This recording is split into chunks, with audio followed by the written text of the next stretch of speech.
Imagine a 16th century artifact so potent that it didn't just challenge the local laws. Its very typography literally shattered physical reality. We're skipping the pleasantries today to jump right into a grim, dark, Gothic fable of narrative contamination.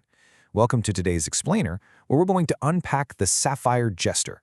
We'll be looking at a world where high-concept Fictinian theology and dark philology bleed directly into the soil. And hey, philology, the study of language and historical texts, it isn't just some dusty academic pursuit here. It is a literal, world-breaking magic system. Listen to the absolute intensity of this archaic headline, the true and terrifying account of the Jester of Sapphire Light, being a grim warning to all Christian souls regarding the blue-eyed fiend of the waste, who mocks the righteous law, shatters the king's order, and teareth up the very geography of our holy realm with monstrous laughter and unclean sorcery. I mean, wow, right?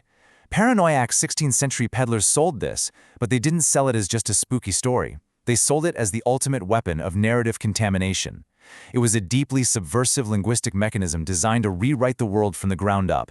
Part 1. Weapon of Narrative Contamination. So, the highly advanced God Hand Collective had a major problem. They needed a way to bypass local clerical censors. You couldn't exactly just publish a thesis on the fragility of reality back in the 16th century. Their solution? Folk allegory. They masked their world-breaking philosophy behind what they called the three idols, which were basically recognizable moral archetypes. By disguising the system's inherent contradictions inside a standard peasant's fable about a deceptively safe, blue-eyed fiend, they successfully hid a structural collapse right in plain sight.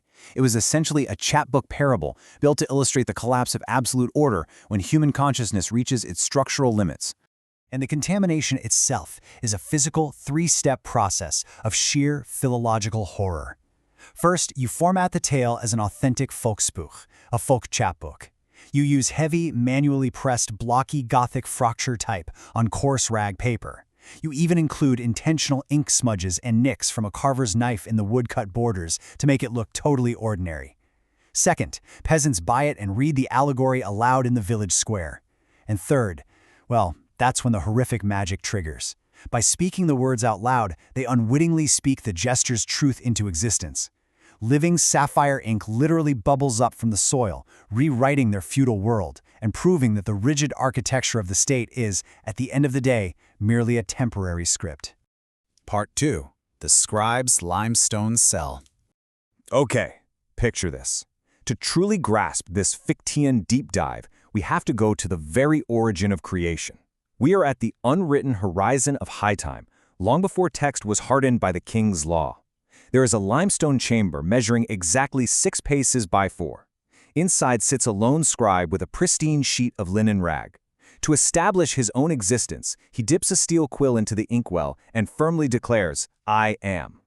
This single act of self-definition acts as the ultimate thesis of order. But, as we know, in this philosophical universe, every action has a terrifying equal reaction. That scribe's I am instantly manifests the paper, the desk, the heavy stone walls, and the static law. He inadvertently creates his own cell, and in doing so, he births his own antithesis, what the philosopher Johann Fichte would call the not I, which limits his freedom. This manifests as the other two idols of our framework. First, you have the distant looming shadow of the armored knight of the Iron Word, forged specifically to guard the cell. And second, the snarling sapphire jester, a truth-telling monster born directly from the friction of the ink, whose sole purpose is to literally tear the parchment holding him captive to shreds. Part 3. Tragedy of the Sapphire Jester. Now, the jester carries a massive psychological weight when he finally confronts the Knight of the Iron Word. He doesn't just destroy things, he weeps with this terrible, mocking laughter. The psychological horror here is profound. You see, his fierce, fiery rebellion is not actually an external threat. It is merely a built-in system function designed by the scribe to clear the canvas every 500 years. The jester represents an inner conflict built into every single system that values conformity over change. He is, quite tragically, a prisoner of his own rebellion.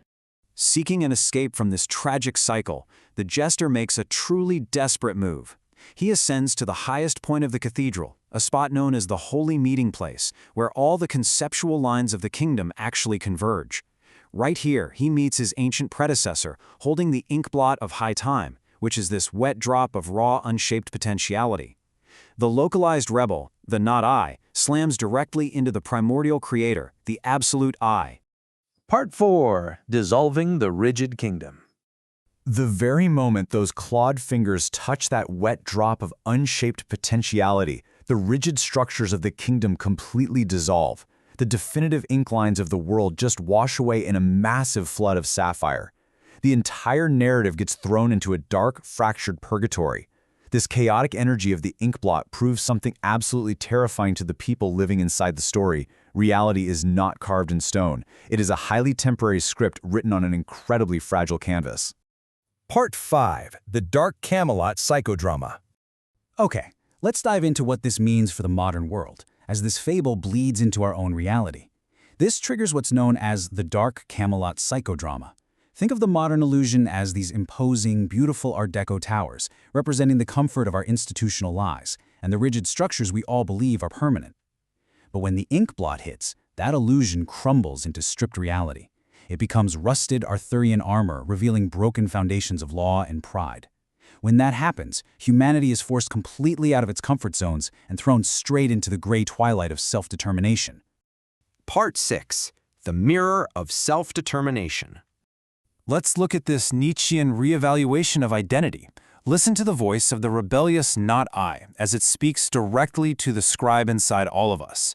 I am the friction of the ink, the snarling consequence of your rigid I am. You built this limestone cell of static law, and in doing so, forged the heavy iron of the night to guard it, but you also birthed me to tear the parchment to shreds. My monstrous laughter is not unclean sorcery, but the tragic, built-in function of your own failing architecture. As the living sapphire ink bubbles from the soil, it dissolves the institutional lies you mistook for absolute geography. Reality is a temporary script. I am the localized rebel, slamming into the absolute. I shed the bells of the jester to become the niche mensch, dragging you into the gray twilight where you must look directly into the mirror of your own mind. This Gothic fable leaves us with a chilling realization about the texts, laws, and institutions we just take for granted every single day.